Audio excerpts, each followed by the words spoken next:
Hi guys, Brain here, and welcome to another commentary video. And today we're going to be talking about my least favorite perks in the game, and the conversation is not going to include Dead Hard.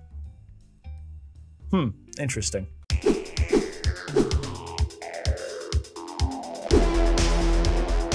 Okay, so how are we going to be talking about my least favorite perks in the game and not talking about Dead Hard? Well, today I'm wanting to focus more on perks that are, in terms, the laziest but most effective perks that require basically like no input and give you so much value, especially in the 4v1. So today I'm going to be directing our attention to Hex Ruin and Prove Thyself, because I feel like these two perks are like, you know, one and one. Like they complement each other. They do effectively the same thing on each side, and they're both equally annoying to the opposing side for one important reason, and that's the amount of value you get out of it on gen regression or gen progression, just by literally doing nothing.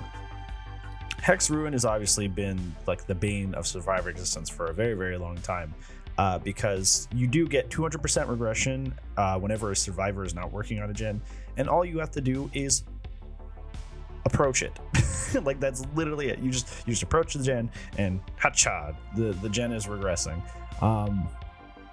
It is a hex perk, but you can just bring Undying and it stays. You could also bring Tinkerer to know when to push people off gens. Essentially, it's one of the most obnoxious gen slowdown combinations in the game. And if you pair that with Pop, it's like, oh, okay, well, even when I pop the totem, even when I break the totem for Hex Ruin, now we're just still having gens regress like super crazy. So essentially, it's like you get so much gen regression out of essentially nothing. Like you have done nothing except approach the gen, and now it's regressing at 200% progress, and it's really, really frustrating to deal with because the killer hasn't really done anything to really like warrant having such an overwhelming advantage. He's just kind of appeared, you know, and so that's why it's like very natural for this thing to be like frustrating on the Survivor side of things, and why I think Hex Ruin is one of the most boring killer perks to bring in. It's why you don't see me running it almost any build ever, is because I find it boring. Like I like perks that I interact with, like Monitor allows me to get closer to people. Infectious allows me to slug more efficiently and find the next person. Brutal allows me to stay in chases quicker. Shadowborn helps me if I'm on a ranged killer or a rush killer and I need that extra information about where the survivor's positioned. Like I love active perks that really like are involved in my gameplay. I don't like just like approaching a gen and getting all that value when I'm essentially doing nothing.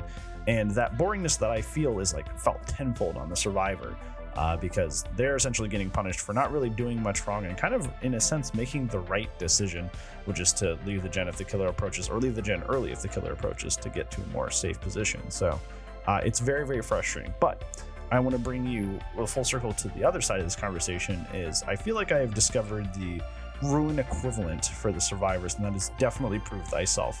Because Prove Thyself, so the idea of doubling on gens does make gens go quicker. There is a speed penalty to doing gens when you're doubled up on them, but the gen is still quicker. It's just annoying because gens take 80 seconds to do. So roughly a minute and a half, a little bit under. So gens take 80 seconds to do, right? Gens take 80 seconds to do. Even with the speed penalty, if you two are stacking up on a gen, it still gets done in 47 seconds. So it's still like way, way, way quicker, like a huge, almost half to do it, even without Prove Thyself, right? This is talking without Prove Thyself. Stacking up on a gen already is almost half as quick, half as efficient to do, even with that penalty that they tried to implement. And when you put on Prove Thyself, that's just entirely mitigated. So now you're just doing it even faster than that. So essentially gens are starting to go at half speed just because people are doubling up.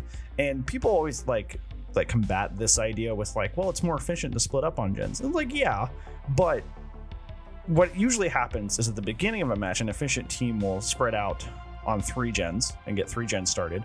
But when the match rolls into the mid and end game, they'll start doubling on gens to get them done. So, and when they do that, Prove Thyself is essentially removing that penalty you had, and now you're just getting even more speed than that. So you're in this situation where you as Survivor are doing a gen at half of its speed, if not better, and all you did was just find a friend to hop on the gen with, and you brought a perk. That's it. That's the only thing that's giving you that intense of an advantage is that you just found a friend and you brought a perk. That was it.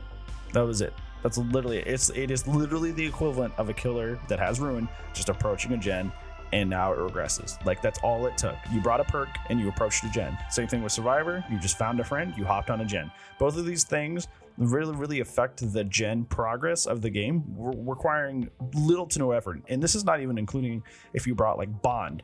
In that case, if you brought Bond, it's like super duper easy to find somebody, even if you're not in comms. And usually what happens is I'll see like a duo or a trio, and they'll all 2 or 3 of them have Prove Thyself. And at that point, you know, they're probably in comms and they're just talking to each other about what gens to double team at that point. So it's not, they don't even need to bring the perk to get any sort of value out of it. They just kind of call out, hey, I'm on the gen by the thing, and then they come over and they just dogpile it and get it done in like 2 seconds.